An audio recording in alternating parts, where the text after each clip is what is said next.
What's up, everyone? Welcome to today's video. Welcome to the Video Game Fight School channel. Thank you very much for tuning in. So this conversation about the PlayStation 5 Pro is continuing to, in a sense, unveil more, and we're getting more and more light because, again, a console like this that's a mid-gen refresh with the so-called leaks that we're getting, I think there's probably some, reason that we're getting these leaks. I'm not saying that they're true. We need PlayStation to come out and actually, confirm what these specs would look like. However, in the conversation, we have some new advancements. And again, this is something that I actually, for some strange reason, mentioned to my audience member who asked me the question and kind of inspired the very first video I made on this topic. Many of you watched that video, and I concluded that you just needed to wait to see, games actually run on this device. So Amari, shout out to you. You said, what do you think about the PS5 Pro specs that have been leaked? I would like to hear your perspective on it. And, if you watched that other video, I went through this, but I wanted to go ahead and highlight this because this is interesting. So I replied and said, I saw it. Honestly, when games land on, that's the only metric that we can trust. The challenge is the CPU. Open games are heavily dependent on that. So when all is said and done, we have to throw these games on there to see how they perform. Well, believe it or not, ladies and gentlemen, Tom Henderson basically has written a little bit of an update, what I think it is, on the specs for the PlayStation 5 Pro.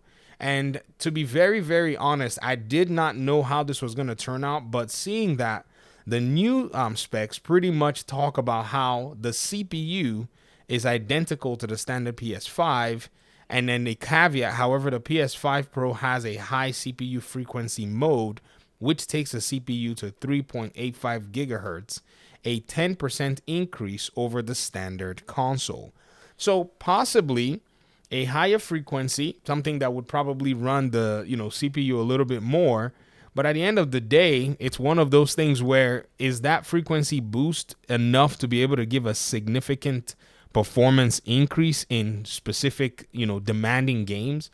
And I think that's basically what we have to go ahead and, pretty much say, well, we don't know again, but seeing that CPUs are kind of at the nexus of how a game's performance will be on a device, especially the open world games, then we can safely say that waiting is not a bad idea, or we should temper our expectations a lot more in this whole situation. I mean, you got to actually consider that when you put something in this perspective and look at, say, the other games that are coming out pretty soon that are open world games that are heavily anticipated, Dragon's Dogma 2 being the one for at least Q1 2024, and then in 2025 we're looking at Grand Theft Auto 5. I think the PlayStation 5 Pro may just be a refresh to be able to pull more people into the ecosystem and potentially, signal to the hardcore PlayStation owners, hey, we got something new for you. I remember in the PS4 Pro era, I followed through and I got the refresh. I got the PS4 Pro, so that's fine. I mean, if you want to get it.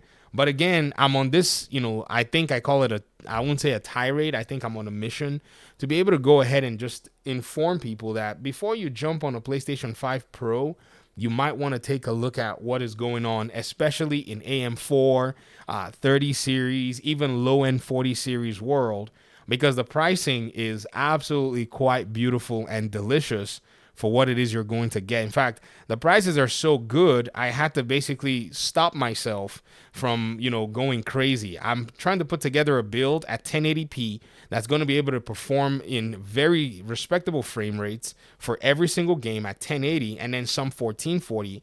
And I'm trying to put it together on the AM4 platform. So I got myself a Ryzen 5 5500, a CPU that is much, much powerful than the PlayStation 5 and the Series X.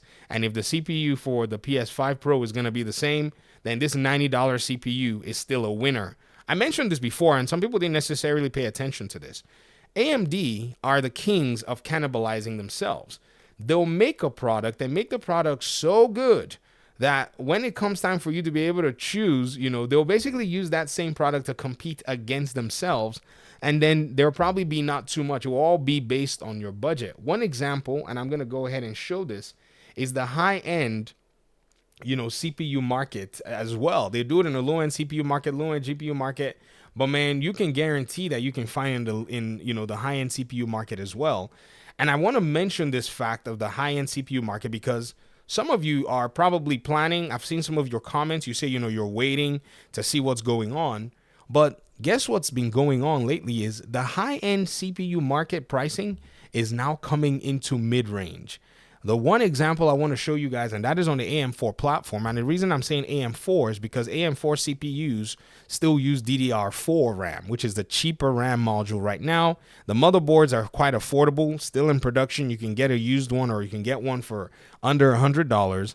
Is these CPUs are starting to come down from where they were when I bought myself one of these, because I do production. I don't use that that PC to game. I use it for my video game stuff, 3D rendering and all of that. The CPU was at least over $500. Now that price has gone down by $150, and at least I expect to see this $99 get shaved off.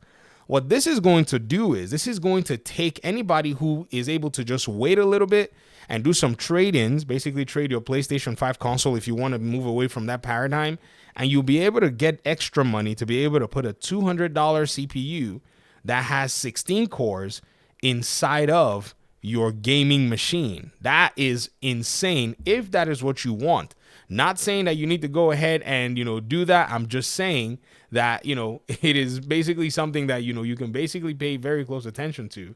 Now the 3950X is old school. This is somebody who's trying to just leverage the fact that it's not really available. But the 5950, AMD has been producing those for a long time, and that's one thing about gaming world is these high-end devices would eventually become cheaper to buy. So AMD's newest flagship on the highest side is now about $500-ish.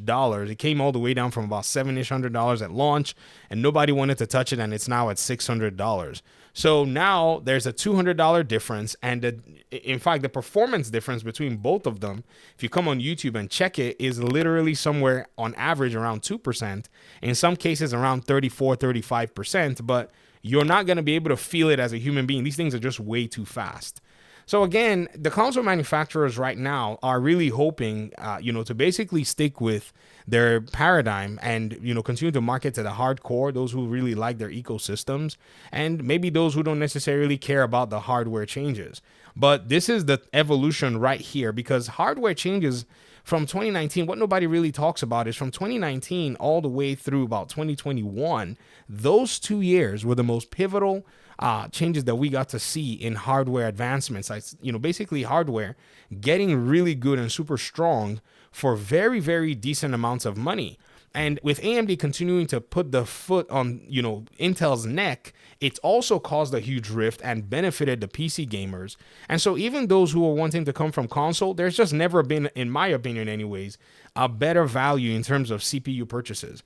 Now in the GPU realm, that's where the problem is in terms of how the prices have not necessarily correlated from, looking at the way GPUs were priced in the past.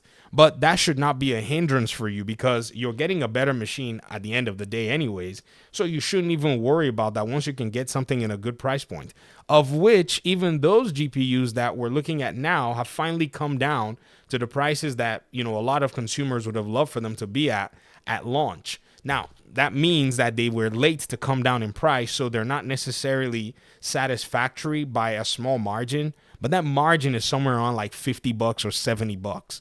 And I'll explain a little bit more once I put this build together, and I would love to run Dragon's Dogma on it. God willing, when the game comes out, we're going to see if a, $650 PC can actually play Dragon's Dogma at 60 FPS. I don't know how that's going to turn out, so we're going to see, and we're going to give it a test just to be able to say, okay, maybe there is something that could be offered here from the PC side. I mean, there's always been something, but I would love to basically showcase this to those who are curious about making the move or making the switch, or possibly just adding that platform to their, to their list of platforms that they already have. So stay tuned. We have to wait and see anyways. I guess I have to go back and caveat this because this information may or may not be accurate. So take it with a grain of salt. However, these journalists seem to be staking their, reputation on what they think the leaks, are, and from the sources that the leaks are coming from. They seem to think that they're credible enough for them to be able to, write about and talk about. Thanks for watching the video. I appreciate you guys' time and audience, and hopefully we'll talk pretty soon in another one. Peace out.